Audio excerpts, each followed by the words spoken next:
Bonjour à tous et bienvenue sur la chaîne Wrestling Love. On se retrouve aujourd'hui pour une toute nouvelle vidéo. Alors, dans cette nouvelle vidéo, nous allons parler un peu de Puro. Voilà, ça change. D'habitude, on parle jamais de Puro. Voilà, nous allons parler tout d'abord de Noah. Nous allons faire la review tout d'abord du show Noah All Out Attack 2021 jour 2. Alors, c'est un show qui s'est déroulé le 22 mai et nous allons faire la review d'un autre show qui s'est déroulé le 22 mai. Là, pour le coup, vous êtes plus habitués. Voilà, on parle en ce moment du King of Gate 2021. Voilà, donc le plus gros tournoi de l'année de la Dragon Gate. Et donc, après Noah, nous allons faire la review du jour 6 du King of Gate 2021 dans cette vidéo. Donc, jour 6 qui s'est également déroulé le 22 mai, je le rappelle, parce qu'il y a énormément de choses ce week-end. Je suis débordé, je vous avoue, je vous dis, voilà, je suis débordé. Entre Dragon Gate, Noah, l'Indie US, la Stardom, enfin voilà, ça fait beaucoup. Mais on s'en sort, et du coup, on va commencer cette vidéo par parler du show Noah All Out Attack 2021 jour 2. Alors, on va commencer avec l'opener. L'opener, c'était Yusuke Namura qui affrontait Kinya Okada. Alors, le match est vraiment bon. J'ai été peut-être un peu surpris par la longueur. Je m'attendais peut-être à un match plus court, mais bon, après, c'est Noah. Et ça dure 9 minutes. Et vraiment, c'est très très cool. Je m'attendais à ce que Inamura batte vraiment Okada en 5 minutes, quoi. Je m'attendais pas à une certaine résistance montrée par Kinya Okada, très honnêtement. Elle a été montrée, cette résistance, et elle était très intéressante. Personnellement, voilà, j'ai mis le match à 3,25 parce que ça se veut comme un opener. C'est vraiment, t'as un powerhouse de la part d'Inamura, t'as Okada qui va avoir quelques retours qui sont assez cool, mais t'as pas plus, voilà, t'as pas une grosse matière dans ce match à raconter quelque chose, mais dans tous les cas, ça reste très bien fait, vraiment. Inamura va avoir quelques coups d'avant-bras très impactants, limite t'as mal pour Kinya Okada. C'est vraiment 9 minutes qui sont assez intéressantes, et personnellement, je trouve que c'est le meilleur match du show, en vrai, je pense que finalement, c'est le meilleur match du show. Donc, le show, c'est une petite catastrophe, je vais pas vous mentir pour la Noah. Le show, c'est un peu n'importe quoi. Mais voilà, c'est pour ça que mon match préféré du show, c'est Inamura Okada, mais c'est vraiment un très bon opener qui se regarde très très facilement et qui est très cool à regarder. Franchement, c'est un match limite que je peux conseiller, parce que vraiment, ça montre bien le talent des deux hommes, deux hommes qui sont vraiment excellents dans tous les cas. Mais du coup, voilà, la victoire de Yoshiki Inamura est assez logique, Voilà, Okada, finalement, c'est celui qui est considéré comme le jeune, dans le match par rapport entre les deux hommes, c'est Kinya Okada, le jeune, voilà, même si, bon, je crois qu'ils ont le même âge, Okada et Yoshiki Inamura, je crois qu'ils ont tous les deux 28 ans, mais enfin voilà, Okada est arrivé depuis moins longtemps, on va dire, et mais vraiment voilà, très bon match en tout cas entre Inamura et Okada, un peu trop court pour que je mette plus que 3,25, mais ça reste vraiment très efficace. Du coup, on va maintenant pouvoir passer au deuxième des 5 matchs de ce show de la Noah. Le deuxième match, c'était Kotaro Suzuki et Yohei qui affrontaient Kai Fujimura et Yasutaka Yano. Donc là aussi, Fujimura et Yano, je rappelle, c'est une équipe de jeunes, Yasutaka Yano qui a débuté fin 2020, on le rappelle, à la Noah, et Fujimura qui est un rookie qui vient à la base de la Wrestle One.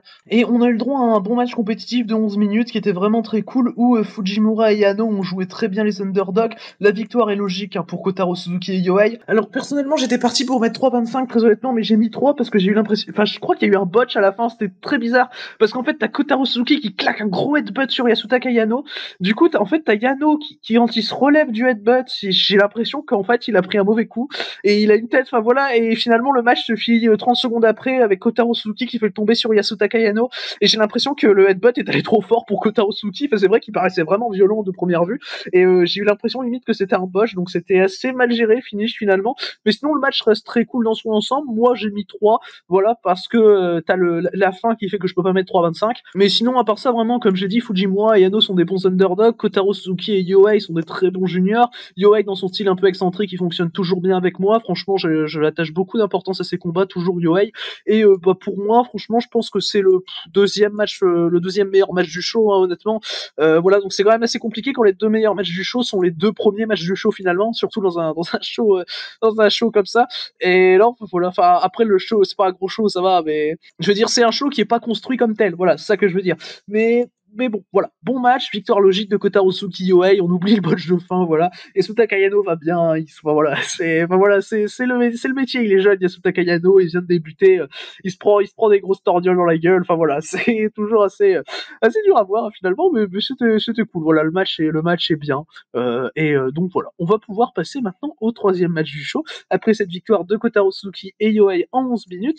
Le troisième match du show, c'était un six-man tag team match avec Funky Express, Akitoshi Saito, Mohamed Yone et Shuhei Taniguchi qui affrontaient Aonio et Tadasuke. Alors le match était clairement, voilà, on a eu une victoire de Funky Express, donc le match était clairement pour donner du momentum à Funky Express avant leur match de championnat tag contre Katsuhiko Nakajima et Masaki Tamiya dans le show mémorial de Mitsuharu Misawa dont je ferai une preview en milieu de semaine. Et voilà, Funky Express ont finalement gagné logiquement. Après, le match est trop long à mon sens. Vraiment, le match dure plus de 15 minutes. C'était compliqué, hein. Vraiment, c'est Funky Express, c'est pas les meilleurs niveau in-ring au monde, c'est pas les plus captivants non plus. En face, ils ont des juniors qui font ce qu'ils peuvent. Ils sont bons à Onio et Tadasuke, hein, mais ils me captivent pas des masses non plus. C'était assez compliqué. Personnellement, j'ai mis 2,75 pour la trop longue durée finalement de ce match qui a vraiment perdu en cours de route. Et même si le début était cool, hein, à un moment où c'était vraiment saoulant, hein, vraiment, j'étais vraiment saoulé par le match. Et pour moi, avec 5 minutes en moins, ça aurait pu être bien plus digeste, parce que là vraiment, la Noah a fait un truc qui leur est propre, c'est de faire un match trop long. Et là, c'était assez compliqué. Après, je comprends la logique du match. Voilà, le faire gagner Yone Taniguchi et Saito, c'est très logique, hein. La finalité est bonne, mais le chemin est pas le meilleur. Voilà, donc c'était assez compliqué. Mais enfin, voilà, j'ai mis 2,75. C'est pas dégueulasse, mais c'est clairement à oublier finalement. Et c'est pas, enfin, voilà, pour moi, il y a qu'un seul match dans le show qui est pire et qui était pas spécialement censé être pire, très honnêtement. Mais du coup, voilà pour ce troisième match de la carte, donc remporté par Funky Express en un peu plus de 15 minutes. On va maintenant pouvoir passer au pré-main event du show. Ce pré-main event du show, c'était un match 1 contre 1. Donc, le deuxième des matchs 1 contre 1 que l'on avait pour ce show, c'était Nosawa Rongai qui affrontait Kaito Kiyomiya. Alors, Nosawa Rongai contre Kaito Kiyomiya, c'était pas parti pour être le pire match du show, mais ça l'est et de loin. Alors, ce match-là, je lui ai mis 0,5, c'est un gros accident, le Nosawa Rongai contre Kaito Kiyomiya. Alors, en fait, le match part bien. Le début du match part bien. Voilà, vraiment ça va. Les 5 premières minutes, on va dire, c'est plutôt correct. On a Kaito qui a une bonne offense sur Nosawa Rongai. Enfin voilà, l'offense de Kaito est plutôt propre, hein, comme je dis. De Nosawa scelle bien. Sauf que intervient dans le match le tournant, le chair shot de Nosawa Rongai sur Kaito Kiyomiya à l'extérieur du ring. Alors t'as Nosawa Rongai qui fout un chair shot. Enfin voilà, c'est un chair shot qui peut finalement paraître assez banal finalement comme chair shot. Sauf que ce chair shot va faire saigner du crâne notre ami Kaito Kiyomiya, et je rappelle que Kaito Kiyomiya revient il y a même pas un mois d'une commotion cérébrale. Et alors comment dire, bon c'est très dangereux hein, pour moi ce qu'il y a eu, et en fait du coup t'as Kaito Kiyomiya qui est plein de sang à un moment dans le match, vraiment plus le match va, plus Kaito saigne. Bon ça va, Kaito enfin je veux dire il a l'air de maîtriser ses moves, voilà, il fait un missile dropkick, le saut est bien porté, enfin voilà, c'est pas non plus il est pas non plus en train de tituber pendant tout le reste du match, hein, mais c'est quand même hyper dangereux. Et Nosawa Rongai là pour le coup, je sais pas ce qu'il a foutu, mais il l'a foutu. Et enfin voilà, et en plus après il continue à s'acharner sur Kaito, il lui fout un kick dans la tête, c'est n'importe quoi. Vraiment ce match c'est tout ce que je veux pas voir dans le catch actuel et même dans le catch en général en soi. Et c'est complètement unsafe par rapport à Kaito qui revient d'une commotion cérébrale. Enfin, il reviendrait pas d'une commotion cérébrale, ça m'aurait pas choqué tant que ça des masses, très honnêtement. Vu que Kaito quand même, comme j'ai dit, arrive à faire des missiles dropkick. Enfin voilà, c'est pas, enfin voilà. Mais le fait que Kaito revienne d'une commotion puis tu fais ça, le mec est plein de sang et tout. J'ai trouvé ça hyper dangereux et c'est juste atroce à regarder à mon sens. Et j'ai mis 0,5 à ce match. Pour moi, c'est du grand n'importe quoi ce qu'a fait Nosawa Rongai. Et bah voilà, finalement, je pense que c'est plus de peur que de mal parce que Kaito il repart bien debout. Enfin voilà, ça va, il y a pas de problème pour marcher et tout ça. Enfin, mais c'était dur, hein, vraiment, c'était assez dur. Et finalement, ça m'a empêché d'être concentré sur ce qu'ils peuvent faire en termes de catch. Et enfin voilà, ce chair shot de Nosawa Rongai n'aura pas été sans conséquence en tout cas. Et bah, du coup, bah voilà pour ce match finalement que Nosawa Rongai, j'ai oublié de le dire, mais a remporté par count out au bout de 13 minutes. Donc voilà, la fin par count out, on n'a pas non plus fait, enfin voilà, on n'a pas fait des caisses non plus. J'ai mis 0,5 parce que pour moi c'est nul et faut pas voir ça quoi. Faut pas voir ça dans du catch actuel et dans du catch tout court comme j'ai dit. Et c'est très dommage en tout cas d'avoir ce genre de choses. Et en tout cas, j'espère que ça aura pas fait de mal à Kaito en plus. Du coup, voilà pour ce pré-main event qui était un peu délicat à aborder, très honnêtement, vu ce qui a pu se passer pendant. Mais du coup, on va maintenant pouvoir passer au main event de ce show, Noah All Out Attack 2021 jour 2. Alors, ce main event, c'était un 8-man tag team elimination match avec Stinger, Hayata, Seiki Yoshioka, Yoshinari Ogawa et Yuya Suzumu qui affrontaient Atsushi Kotoge, Daisuke Harada, Hajime Wara et Junta Miyawaki. Le match a duré environ 40 minutes pour voir une victoire de Stinger Stinger, avec Hayata qui a réussi à remporter le match en faisant le tomber sur Hajime Ohara à la fin. Alors je vois pas le plus grand intérêt au monde de faire gagner Hayata, mais bon, soit. Alors, ce qui m'a surtout dérangé à titre personnel, c'est quelques petites choses dans le booking qui m'ont vraiment dérangé. Alors déjà, premièrement, je vois pas l'intérêt à ce que Saiki Yoshioka soit le premier éliminé du match. Déjà, c'était le mec le plus productif dans les 15 premières minutes du match, on va dire. Il se fait éliminer au bout d'un peu plus de 15 minutes. C'était le mec le plus productif. Finalement, Yoshioka, il a fait des très gros kicks. Il a eu des très bons échanges avec à peu près tout le monde, finalement, avec qui il était, hein, notamment un bel échange avec Hajime Ohara. Et justement, Yoshioka se fait éliminer en premier par Hajime Ohara, justement. Et d'autant plus que Yoshioka vient de tourner, il vient juste de rejoindre Stinger, et je vois pas l'intérêt spécialement dans un match à 8 comme ça, de le faire éliminer en premier. Pour moi, il y a pas spécialement d'intérêt, hein, très honnêtement, de te faire éliminer Yoshioka en premier, et même, je trouve ça même assez con par rapport à son récent heel turn. Bon, soit. Ensuite, Yuya Suzumu se fait pin assez logiquement par Atsushi Kotoge. J'aurais peut-être préféré que ça arrive un peu plus tard dans le match, très honnêtement, parce que je vois pas l'intérêt à ce que le face-off final Kotoge Suzumu, enfin, je veux dire, à ce que la dernière fois qu'ils se rencontrent dans le ring, dans ce match, ce soit finalement aussitôt, hein, parce que c'est au bout d'un peu plus de 20 minutes sur 40 minutes, et Kotoge réussit à éliminer Suzumu. Ça, je trouve ça logique, parce que Suzumu venait de soumettre Atsushi Kotoge lors du dernier show de la Noah, il y a environ une semaine. Et bon, sinon, à part ça, il y a aussi le petit problème que Kotoge, du coup, se fait éliminer en se faisant passer par-dessus la troisième corde. Bon, c'est le seul passage par-dessus la troisième corde du match, donc ça va encore, mais je trouve qu'ils ont vraiment pas pris de risque avec leur champion junior, ils l'ont juste passé par-dessus la troisième comme ça. Ogawa aurait pu le pin, par exemple, moi ça m'aurait été, c'est Ogawa, hein, d'ailleurs, qui le passe par-dessus la troisième. Mais sinon, voilà, à part ça, t'as aussi quelque chose qui m'a dérangé, c'est le double pin entre Harada et Ogawa. Du coup, bah, les mecs s'éliminent en même temps, et je trouve ça complètement con. Enfin, moi, je préfère limite un passage par-dessus la troisième corde, quoi. Là, ça sert à rien. Et c'est assez dommage, mais du coup, voilà, il y a quand même pas mal de problèmes de booking, hein, finalement, dans ce match à élimination fait par Noah. Du coup, voilà, c'est pour ça que je reste à 3 sur un match à 40 minutes, c'est quand même bien pauvre, un 3. Après, le match était assez rythmé, voilà, c'est des juniors, ils ont quand même foutu des bons kicks, tout ça, enfin, c'était quand même assez cool à voir. Mais malheureusement, un gros problème de booking qui fait que je peux pas aller au-delà de 3. Après, je me suis pas fait chier, très honnêtement, et c'est ça le principal. Ça reste un match correct, mais pas assez pour le but de la chose en tout cas, et pour la longueur qui a été présentée. Mais du coup voilà, c'est ce main event donc remporté par Stinger, et plus précisément par Hayata, qui conclut ce show Noah All Out Attack 2021 jour 2. Alors le show dans l'ensemble est pas bon, hein, clairement. T'as le gros problème du show, c'est le gros accident Nozawa Hongai Kaito Kiyomiya.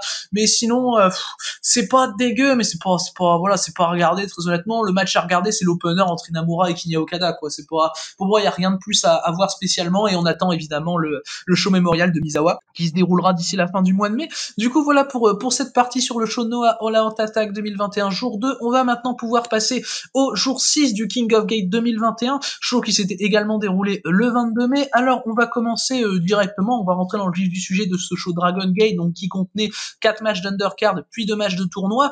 On va rentrer dans le vif du sujet avec l'opener. L'opener, c'était un 6-man tag team match avec Jason Lee, La Estrella et Mondai Ryu qui affrontaient Ryo Saito, Ultimo Dragon et Yasushi Kanda.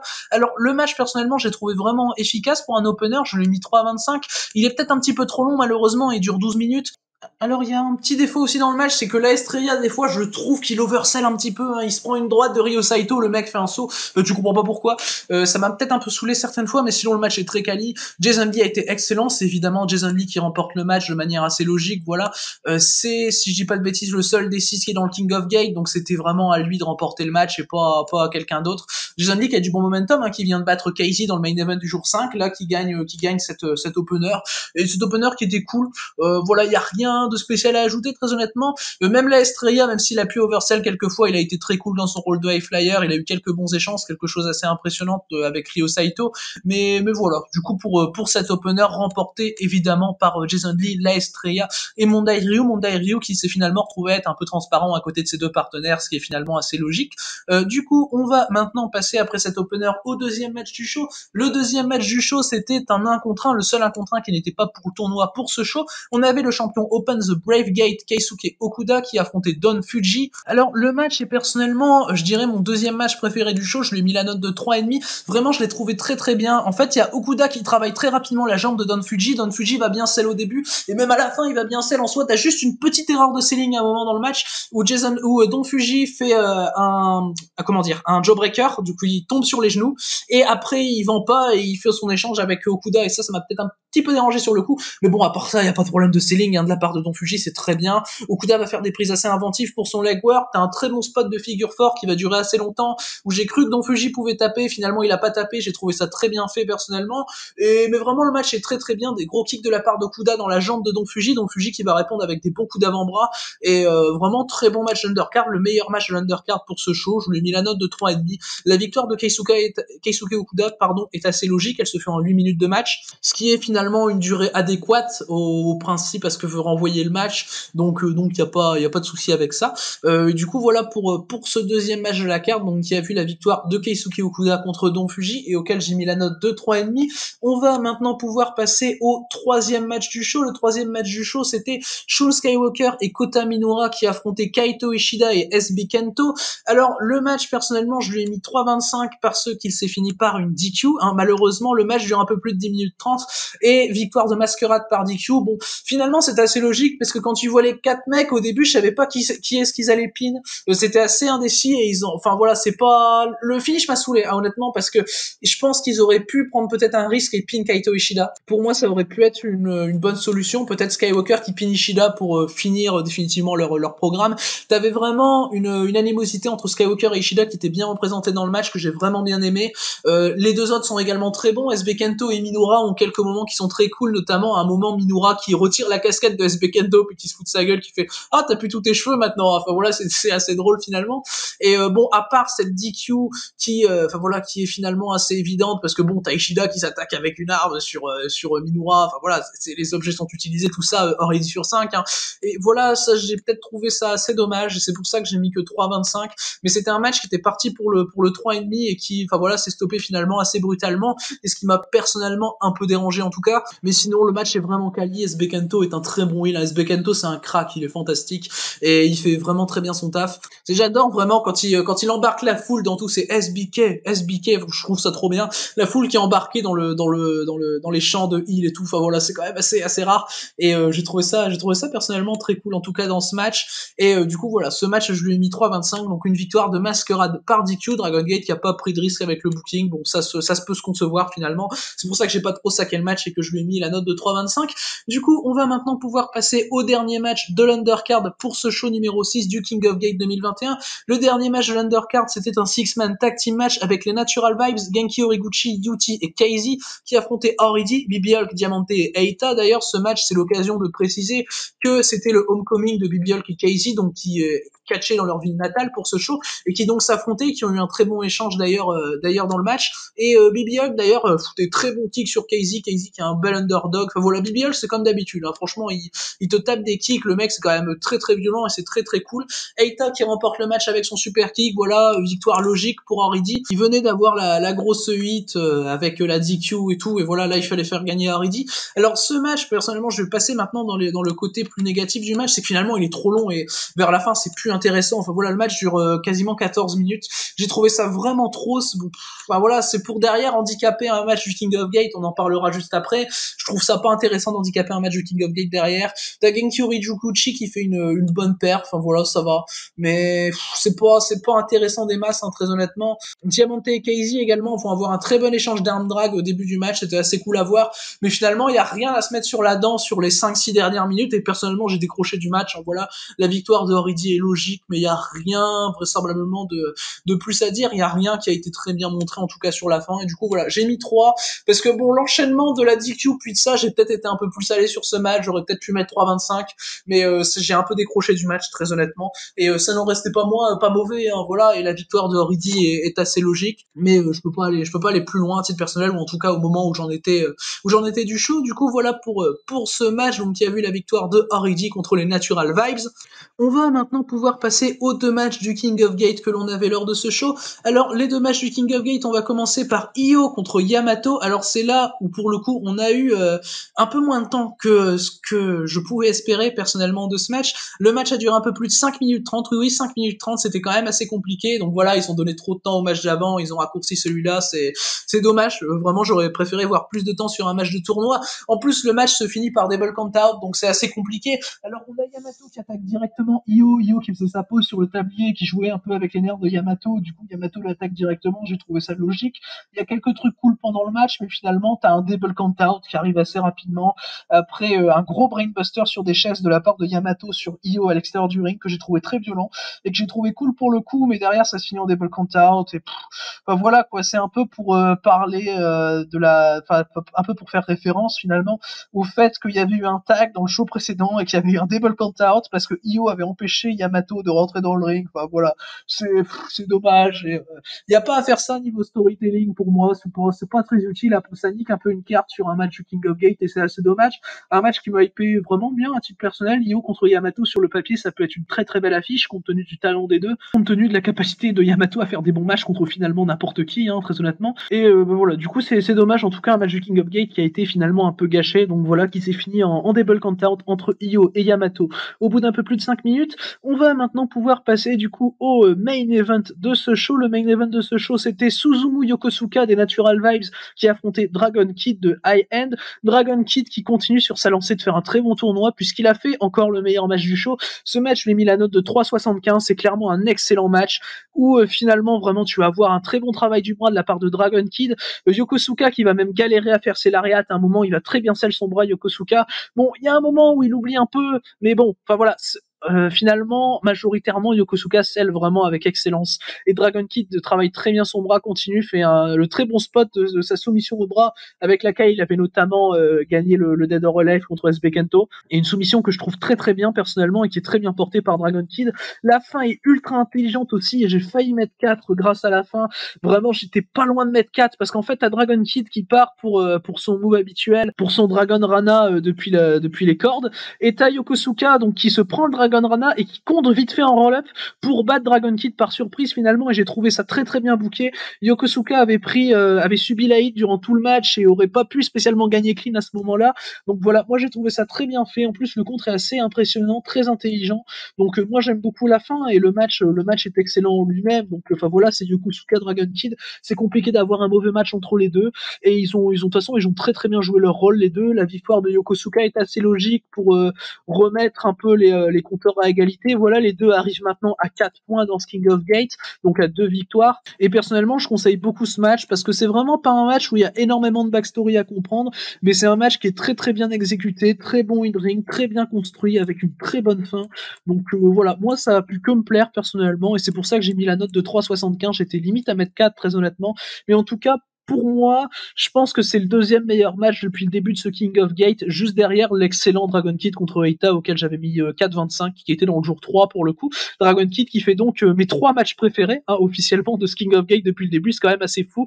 Donc contre Eita, contre Yokosuka et contre SB Kento lors de la première journée. Dragon Kid qui est pour moi le MVP de ce tournoi très honnêtement. Mais du coup voilà, c'est cette victoire de Suzumu Yokosuka qui conclut donc ce show Dragon Gate, King of Gate 2021, jour 6. Alors le show est vraiment bon, le show est très agréable à regarder. Bon, t'as ce Io contre Yamato qui est finalement un peu gâché, qui m'a vraiment déçu, mais sinon le reste est très très bien. Je conseille fortement le Dragon Kid contre Susumu Yokosuka. Le Don Fuji Keisuke Okuda se regarde bien également, mais vraiment tout le show se regarde bien. Bon, t'as la petite frustration avec le Io Yamato que je n'oublierai pas, mais sinon vraiment bon show de la part de Dragon Gate qui continue bien ce King of Gate. Du coup voilà pour cette review donc de Noah et de Dragon Gate, j'espère qu'elle vous aura plu. Merci à vous d'avoir écouté cette vidéo et du coup d'ici les prochaines vidéos, je vous dis à la prochaine.